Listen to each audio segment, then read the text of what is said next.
while chanting Hare Krishna, when will there will be a tears in my eyes?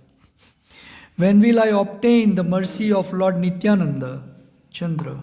Desire for material enjoyment become very insignificant. When will by the mercy, when by his mercy will be the desire for material enjoyment become very insignificant. When the mind is completely purified, being free from all the material anxieties and desires, when I shall be able to understand Vrindavan and the conjugal love of Krishna, and then my spiritual life will be successful. When shall I have a very much eager to study the books left by the six Goswami, headed by Srila Rupa Goswami and Srila Raghunath Das Goswami? By their instruction, I shall be able to properly understand the loving affairs of Radha and Krishna. My only aspiration is to attain the lotus feet of six Goswamis, headed by Srila Rupa Goswami and Srila Raghunath Das Goswami. Narottam Das constantly prays to attain their lotus feet. So, I think that this is a prayer, Prarthana, it is called. It's called Gauranga Bolite Habe. So I think that you also, when you come to this temple and when you participate in this kirtan, you become very, very emotional, and you come to that platform of this Gauranga Bolite Habe Pulaka Sarira. You comes little bit, but our Goswamis, when they do it, when they speak Haribol, when Chaitanya Mahaprabhu himself spoke Haribol, there is an example that when he was in a Jagannath temple in Puri, he was just going there and he entered, and as soon as he see the deity of Lord Jagannath, he just became so much this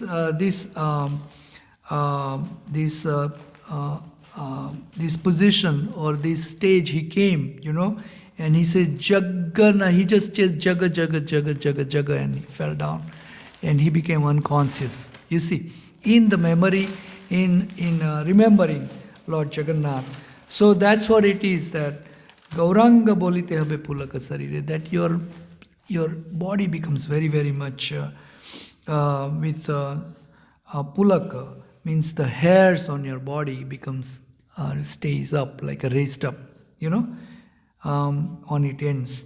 And then Hari Hari Bolite Nayane Bahenir, because a lot of people, you will see Prabhupada when he sing Jai Radha Madhava, the tears falls from his eyes. And that's one of the alaukik, transcendental position of a devotee.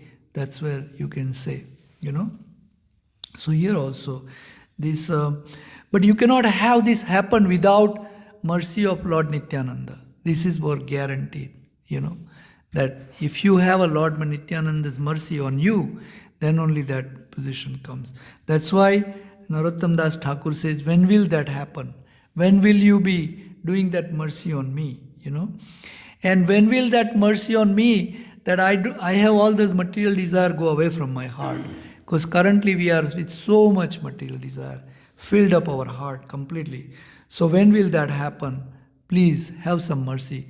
So I don't think about material things, but only come into the temple and chant Hare Krishna. That's all the thought comes into my mind, And then he said that when will I have that desire, akuti, that I will read all the books by all our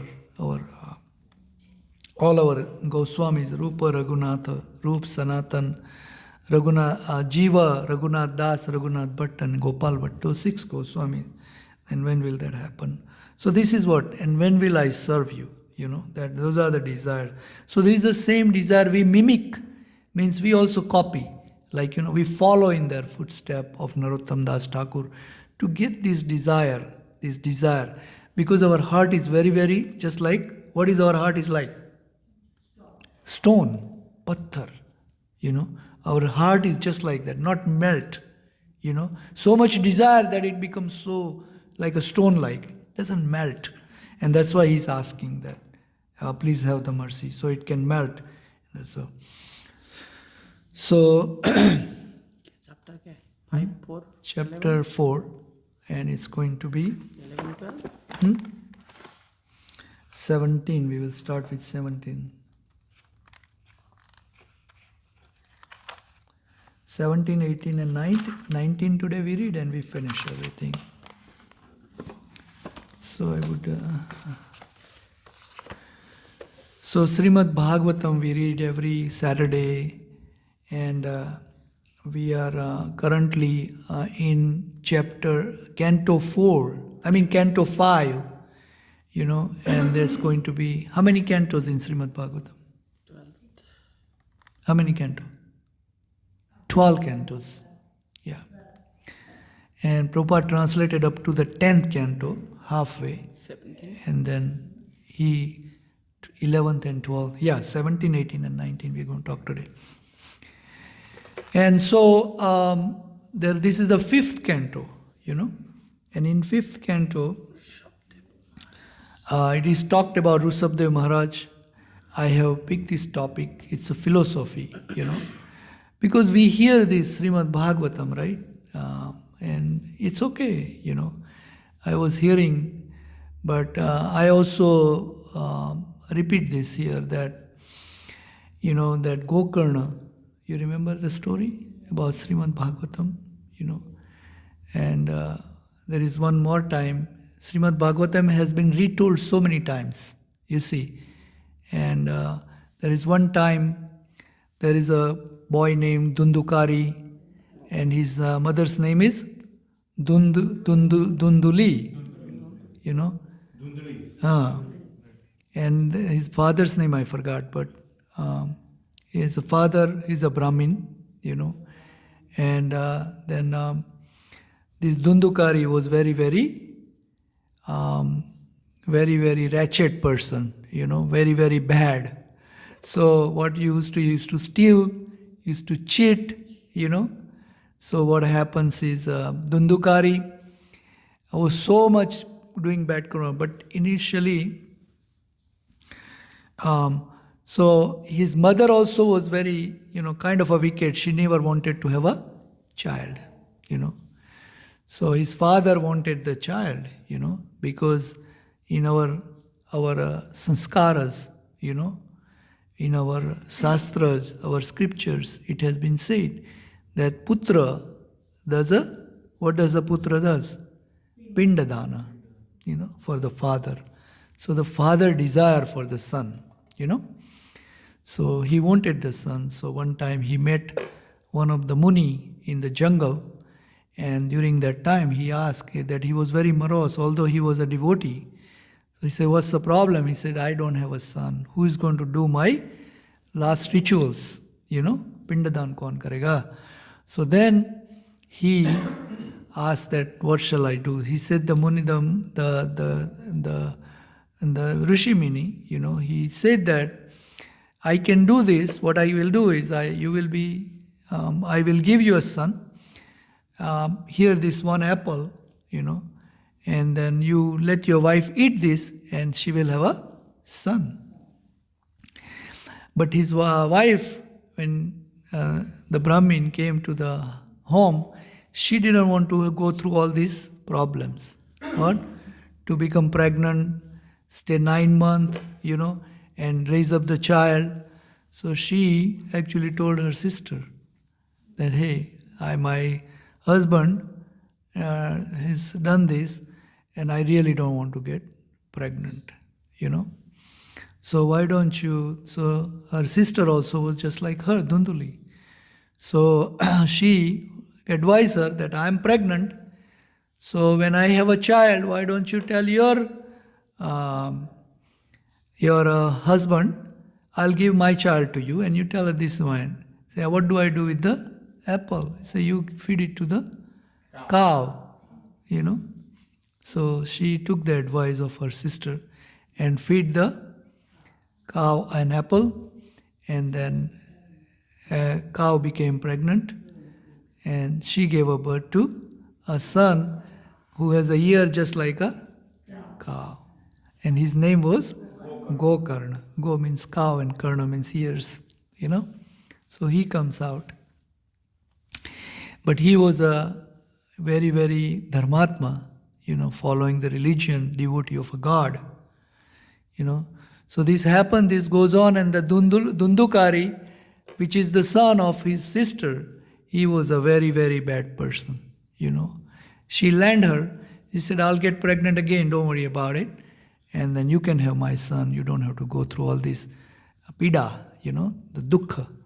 So she accepted. Dundukali is so bad, he was such a wretched person that he has so many wives and so many, he used to bring prostitute at home. So one day he brought a lot of wealth in the house. He stole from king's house and brought in the house.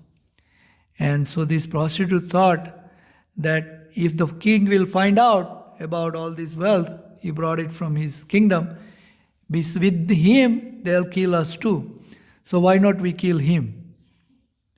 So at night time, they put some acid in his mouth and then kill him, Dundukari, So he became, because he was untimely death. He didn't want it to die, but so he became the ghost, So meanwhile, what happened is, because Dunduli was also bad, so she fell in the well and died. And then his father also left into the jungle, to betterment of his soul, renunciation, and to do the pindadan and for mother. So Gokarna is a good boy, he left the town and he went to Gaya, to do the pindadan for her mother, And when he came back after so many months and he saw his house, there was nobody and there was a big fire in there. It was all burned down inside the house. So he was wondering what happened. So the people around in the town told him that this is what happened. And your brother is also died. So he said, okay, well, I'm here, he travel all the time, because that is the one of the work of all those devotees. They travel and they preach. They don't worry about it, anything else, As long as they have some place to stay, even they stay under the tree, before it used to be like that. And they go on. We heard about Sukdev Goswami. He also was one of the person just like that. He traveled and preached. And he was not on a bodily level. But the only reason he will stop by for a glass of milk at some householder to do his kalyan. So he'll say, can you give me one glass of milk? That's what he would say. That was the only reason he was stopping by. Similarly, Golkarna was also similar. So he went to sleep in the house, that I'll stay in 2-3 days and then I'll leave from here. And then when he was trying to leave, one of the window, was making noise, and Gokarna thought that there is no wind around. How this window is making noise, So window keep on going, kata kata, kata kata, kata kata, So he got up and he said, who is here? He asked, And at that time, he says, Bhrata, it's me, I am. Who are you? He said, your brother, Dundukari, So he said that, well, I went, and I prayed for you and everything. You still around? Okay, yes, because I went into such a bad situation that Meri Mukti nahi hui. I wasn't liberated. No, I only hear his voice, not microphone. It is working. It's working. It is working. Yeah, it's working. Can you? Yeah, Hare Krishna. So then he just said that. So he said, okay, don't worry, that why don't you go ahead and no, I will try to do a Srimad Bhagavatam Katha so that you hear when I speak and you will be liberated. That's what he told him. At that time, he get all those people, have one place cleaned up, and then sweep and everything. And he decided to hear a Srimad Bhagavatam. So he said that, I was hearing this, I don't know how it may be true. They say that what is this? Because this pret or the ghost, what is their food is? What is the food of the ghost?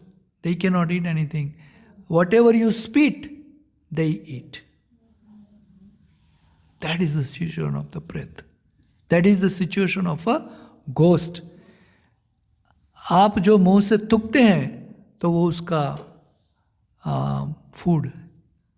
That's the bad condition the prets are. Okay.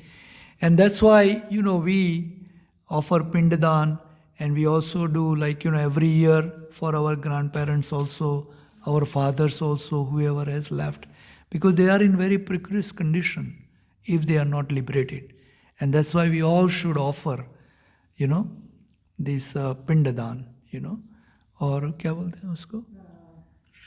Shraddha, right? Shraddha. We have to offer Shraddha to our forefathers. They are waiting for it, because they don't have any other food.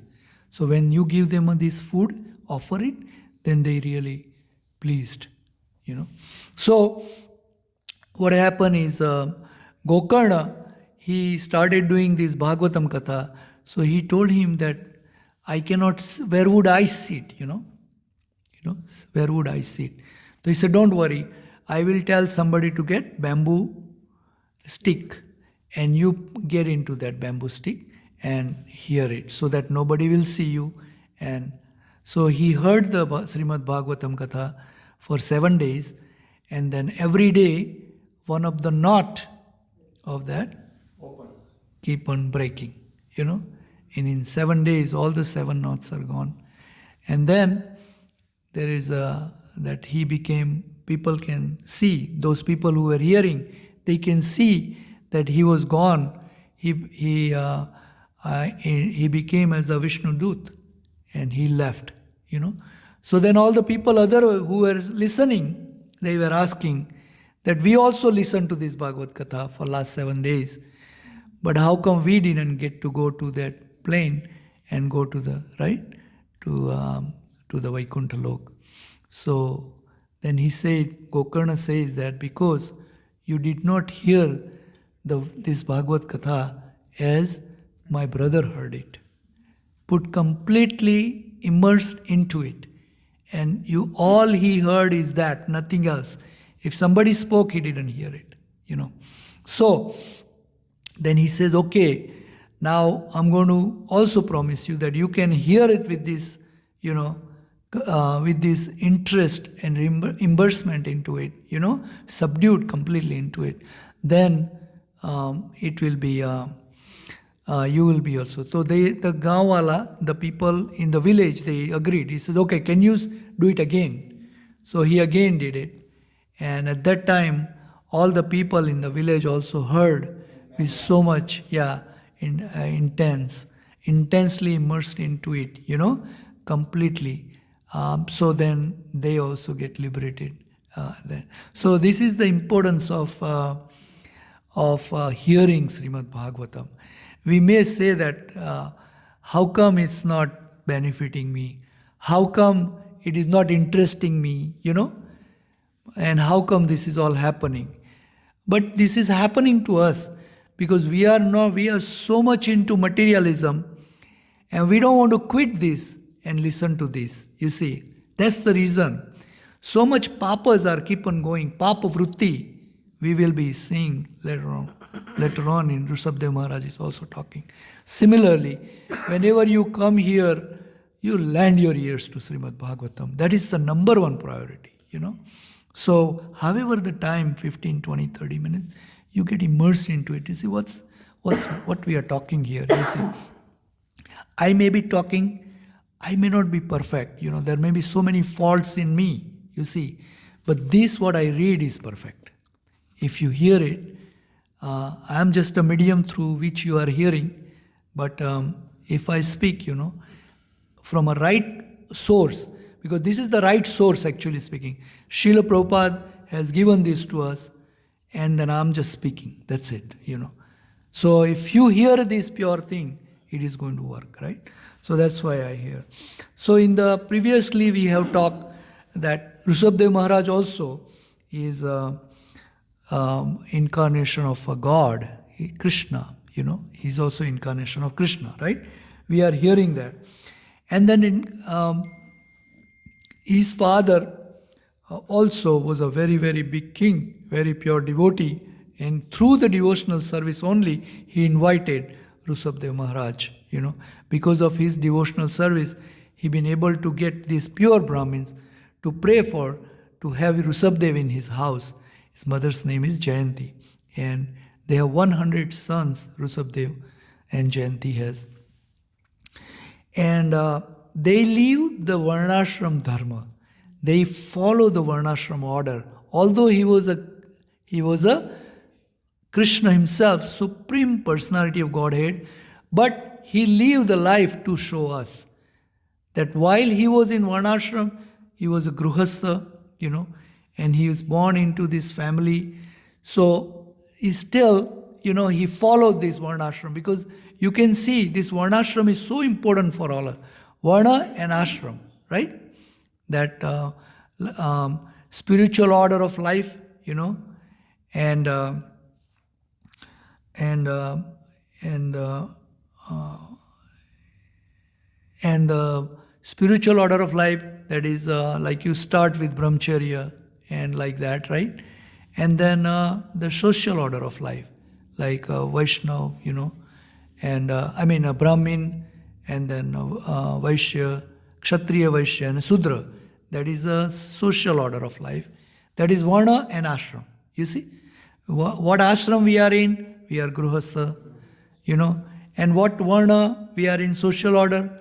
That in Kali Yuga everybody is Sudra. Everybody is Sudra, means working class. We all work, right? We work for somebody. So we are working class people, everybody, As soon as Kalo Sudra Sambhava, in Kali Yuga we all become Sudra. From there you can lift yourself up to Brahmin class. Sanskaret bhavet Brahmina. By following all this sanskar. So here also, he is also doing that, Rishabdev Maharaj.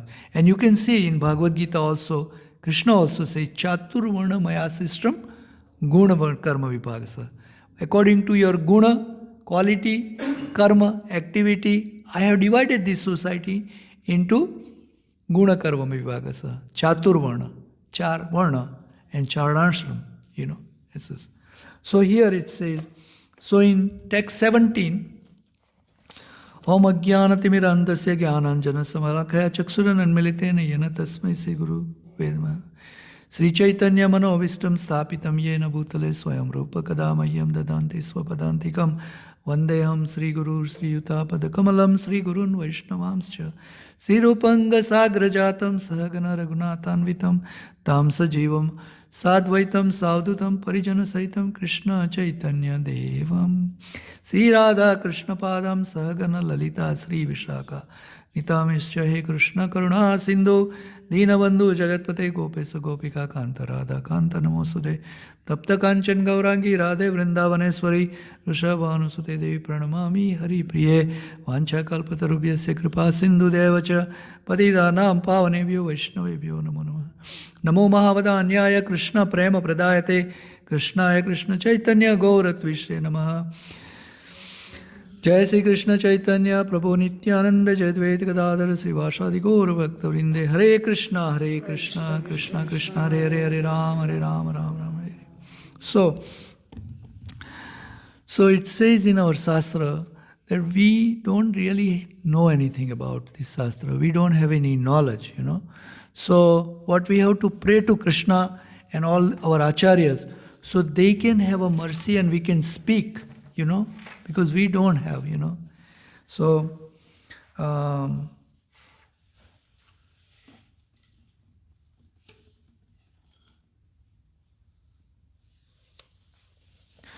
here in verse number 16, Prabhupada explained that Rishabdev Maharaj, he hired a lot of the Brahmins, not hire, but he invited a lot of them. And then Brahmins will go the advice. As last Saturday I speak that we need a Brahmin to advise how to live my life, or they can tell you what you can do, what varna you are and what ashram you are. They can tell you, they can guide you that, okay, this son looks like, he could be a doctor, so let him put into that category, But if he doesn't have a quality, he wants to be like a, carpenter, and then we say, okay, become a doctor, then that's a chaos, right, for us. So I think that's what Brahmins does. They guide, So here, Prabhupada writes, the Brahmins would give advice according to the Shastras. And all the other caste would follow. But we are caste system, so we follow, And this knowledge is very confidentially described in the Vedic literature. This is confidential knowledge. Like Bhagavad Gita, Krishna says, very confidential, I am telling you, Arjun. So this Shastric knowledge is very confidential. Not everybody knows, And man trained perfectly as Brahman should know all the Vedic literature. So those people who say, I am a Brahmin, they should have a complete knowledge of all these Shastras. They should know Vedas, they should know Srimad Bhagavatam, they should know Bhagavad Gita completely, and they should tell us when we go to the temple that, sir, you do this according to Bhagavad Gita or according to Srimad Bhagavatam. This is how I think you should be doing, So here Prabhupada says that man trained perfectly as Brahmin should know all the Vedic literatures, and the benefit derived from this literature should be distributed to the general public. The general population should follow the perfect Brahmins. In this way, one can learn how to control mind and senses. So because we are not being able to control our mind and senses, we are performing all these materialistic activities and the desires. Because we've not been able to control, And one can learn how to control mind and thus gradually advance to the spiritual perfection. So goal of our life is to spiritual perfection, right? For that, you have to control your mind and senses, right? And to control mind of senses, you have to have a Shastra's knowledge, right? And that knowledge comes from Brahmins. Get it? Very fundamental. Brahmin can give you the Shastric knowledge. Through that knowledge, you can control your mind and senses. And if you can control that, then you can become spiritually perfect. That's it. Very simple. So Rishabdev Maharaj here is talking in text number 17. In the text, it says, Lord Rishabdev performed all kind of sacrifices and 100 times according to the instructions of Vedic literatures. He performed all these yagyas according to the literatures, hundreds of them. Thus he satisfied Lord Vishnu in every respect. He himself is Lord Vishnu. You see? So he performed all these sacrifices. Do you think for him? No, for himself. No, for us. Right? All the rituals were enriched by the first class ingredients. They were executed in holy places according to the proper time by priests who were all young and youthful, faithful. In this way, Lord Vishnu was worshipped and the prasad was offered to all the demigods. Thus the functions and the festivals were all successful.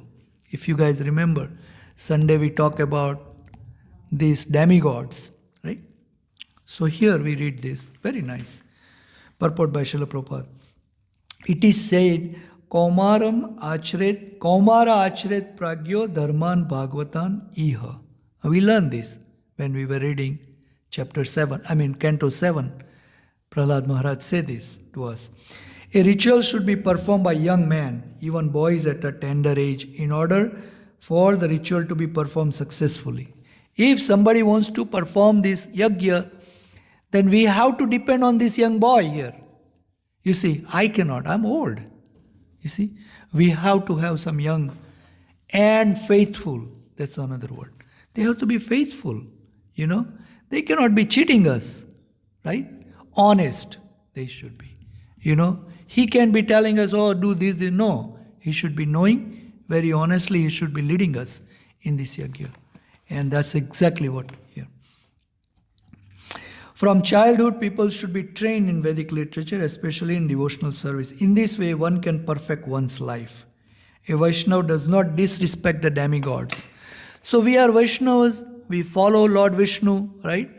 So we do not disrespect the demigods. You know, when we say, like this last Sunday I was taking this, Krishna says this, that those who desire to have something real quick, like I desire today, that okay, I mean, you know, my pharmacy sells very quickly, you know, like I desire like that. And I go to the demigod and say, Lord Shiva, I've been coming to you, worshipping you. Here is 100 liters of milk. I'm going to offer it to you, but can you expedite my cell? You know, this is my desire, right? And Lord Shiva said, Tathastu. Lord Shiva say that, you know. But eventually that is not recommended for us. Krishna says that, Sigram hi manusin loke siddhir bhavati karmaja. Krishna himself says that in chapter 4, we are reading right now, you know, that immediately you get satisfied, you know. But here Prabhupada says, but he says also, in so many times Krishna says in Bhagavad Gita, chapter 9 also he said, Yanti deva vrata devan, pitru yanti pitruvataha, bhutani yanti bhuteja, madhyajinopimam. He says that if you worship bhutas or ghost, you go to ghost lok. You know, if you worship demigods, you go to demigods. And if you worship me, you come to me. Very simple thing, right? So, but what's the difference? He says, Krishna also says, that if you go there, you're going to definitely come back here again. You know, that is the difference. So should we not, you know, we should respect demigods, Prabhupada says. Vaishnav never disrespect other Vaishnavas, other devotees, and because amanityam madambityam, that Krishna says in chapter 13, amanitva, we give, you know, respect to everybody, you see. Chaitanya Mahaprabhu also says that to us, that anybody, we should have this one thing in our neck, we should be wearing one necklace that says that, which is the slok, Prabhu? Chaitanya Mahaprabhu, Amanitya Amanindam. Amanena manadena kirtaniya sadahari. You know, he says that. Trunadapi sunichana tarorapi sahishnu. Trunadapi sunichana. That there is the grass, you know, in the ground. You trample it sometime, right? Walk right on it. And they were raised up, but they go down, right? But as soon as you take your foot off, they come right back. So if somebody comes and give you this kind of treatment that you feel like trampled by them, by their language, you just tolerate, you know, and then you come right back up. That is the situation of a Vaishnava, and that is our situation of the devotee who comes to the temple. We have to learn this. Amanitya anambita. And then we still give them a lot of respect. That, sir, you are the only one, because of you I am here. Like that. Although, right? So amanitya adambitva. And there is no damb, we cannot do it. Yeah? And trunadapi sunechana tarorapi saishnu. Taror means the tree. Saishnu means tolerant. And you become just like a tree. You know why? Because you cut every time and put it in the fire. You see? Still they don't say anything. You throw the rock at them for taking the fruits down, right? They give you fruits by throwing the rock at them, right? And then they still give you a shadow. That much tolerant they are. So similarly, Chaitanya Mahaprabhu also.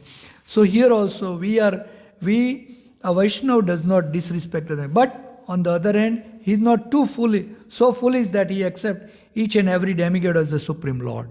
So we don't, accept demigods as a supreme person. You see, they are also servant of the servant of the servant. They have been given this duty, just like you have been given the duty. They are also been given. So therefore, the demigods are his servants. The Vaishnava accept them as servant of the Supreme Lord, and he worship them directly. In Brahma Samhita, the important demigods, Lord Shiva, Lord Brahma, and even the incarnation and expansions of Lord Krishna like Mahavishnu, Garbhodaksai Vishnu, and all the other Vishnu Tattvas as well. The Sakti Tattvas like Durga Devi are also worshipped by the process of Govindas, worshipping the Govindas with the words Govindam Adi Purusam Tvamaham Bhajami. There is a Brahma Samhita. In there we worship Lord Shiva, We worship Durga Devi, But at the end we say this. We worship Lord Brahma, We worship Lord Shiva. All the demigods we worship. Lord Agni we worship.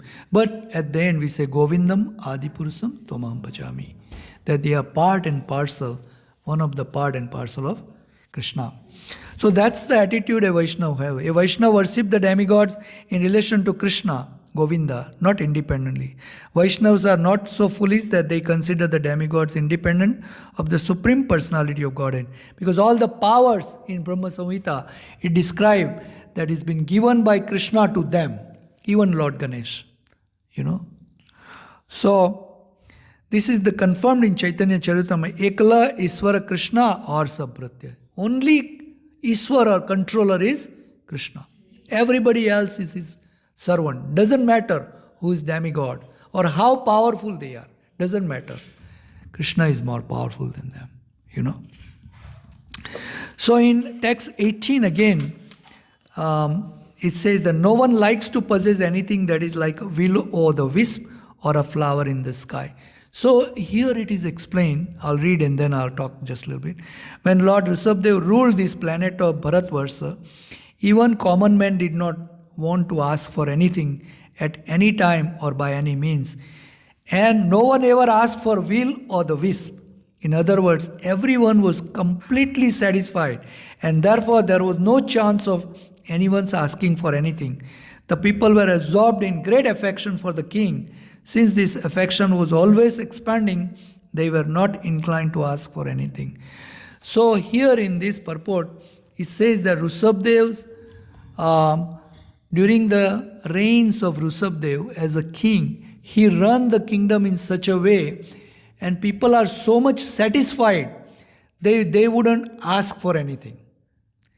Will of the wisp is, I was just explaining to you, that the flower in the sky, something whimsical you ask, which is not even available, or not, you cannot get it, but you ask, the flower in the sky, like that, Prabhupada explained that in purport he says that in Bengal, Vikrami Prabhu will know, this word is used, it says that Goda Dimba.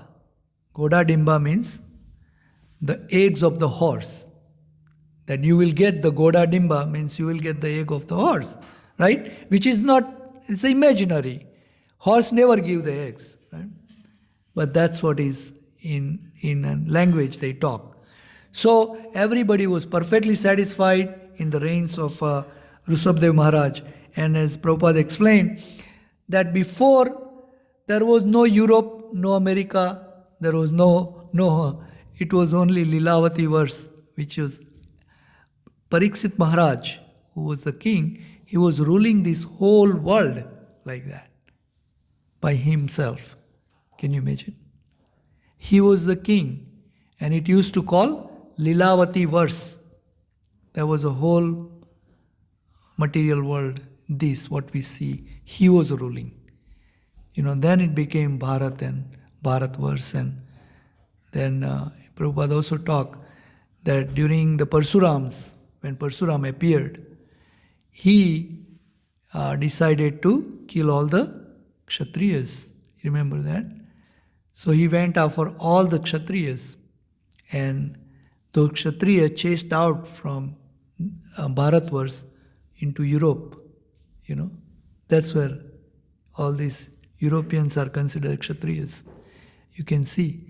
And these European came to America. America, there was nobody, right? From there, right? So this is how it is, you see. Is we are talking about very, very, a long time ago.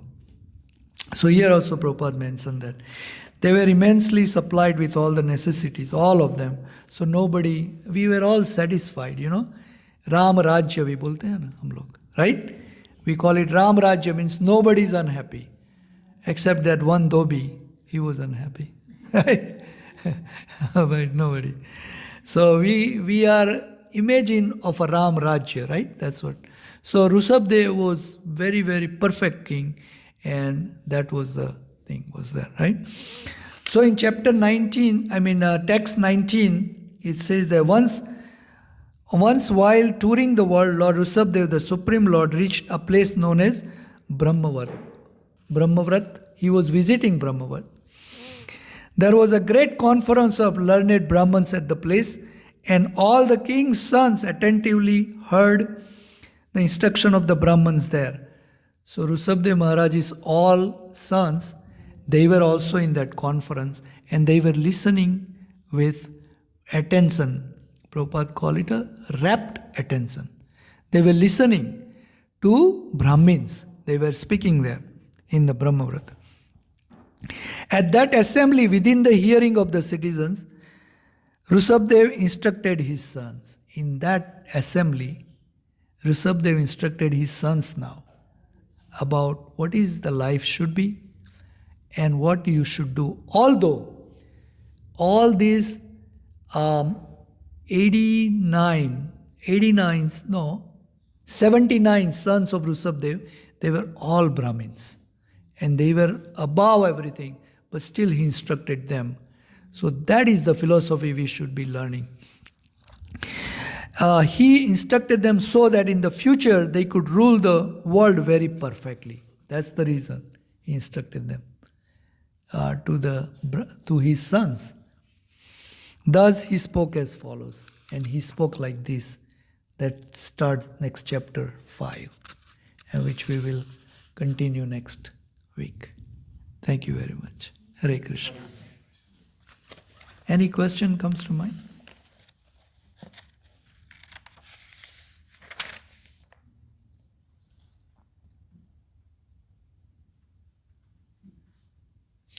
So in the next chapter, Rushabdev talked to Bharat Maharaj. Actually, Bharat Maharaj is the eldest son of Rushabdev, and he was leading, and he ruled our Bharatvarsh, From his name, our country's name is Bharat, So he ruled this kingdom too, and he's talking. And later on we will continue it, because Bharat Maharaj is the one, at a very young age, after listening this, he leave his kingdom and go to jungle.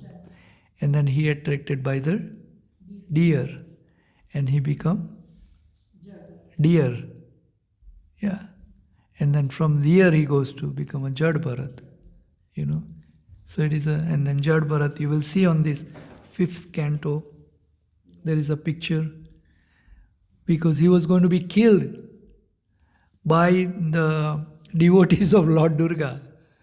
They were going to, we say, right, to the Durga Devi, we offer, right, bakra or the goat, right? They were going to offer him, making him a bakra, going to offer him. So that's coming up in this book. So it is very, very interesting to hear how this is. And then Jad Bharat, although he was like, he was not saying anything, he was looked like a, Buddhu, that he doesn't know anything. But he was a scholar inside, because there was soul, which was perfect soul in that body. And he gives a very, very good philosophy. That is the beautiful one coming up too. So let's do this next week, right? And start. And you will see, after hearing Rushabdev Maharaj talking to his son, that you start feeling that, am I doing right in my life? What is the goal of my life, That's what you will start thinking about it. Hare Krishna. Sri Radha Govind ki. Thank you. Hare Paul. So we'll come back tomorrow, Sunday again, and again read more from Srimad Bhagavat.